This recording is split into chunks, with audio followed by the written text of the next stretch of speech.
According to a study conducted by the New York Post, the average American will spend 23 hours on the road with family this summer.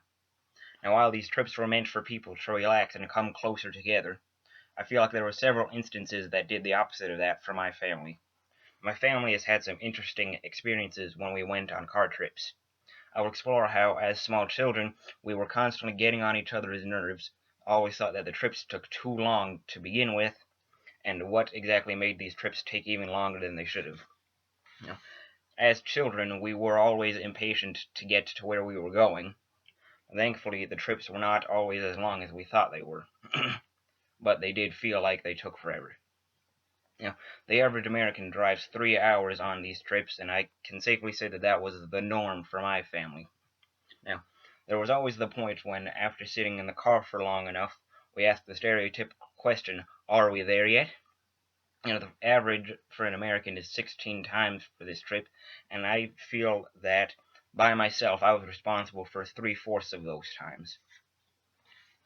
And when we weren't wondering when we would reach our destination, my siblings and myself tried to entertain ourselves. Now you can imagine the difficulty that small children have trying to entertain themselves when sitting in a moving car. There was always a point when we would always argue or just end up fighting loudly. We constantly bugged each other at the back seat because, like I said, we were bored. We didn't know what to do. Now, innocent poking always ended up escalating into full-blown yelling matches between me, my brother, and my sister. Now, there were several times because of this that my dad got angry and threatened to turn the car around. Now, when we were 2.5 hours into a 3-hour trip, he did actually turn the car around. Now, after we had been punished enough after driving for 20 minutes, he changed his mind, and we did eventually get to my grandma's house, which was our original destination in the first place. I'm not sure my dad enjoyed driving as much as he let on, because we're being honest, we probably stressed him out much more than he should have been. While the car trips did take a while, we did have brief respites from the long car drive. Several of these were good, others were not good.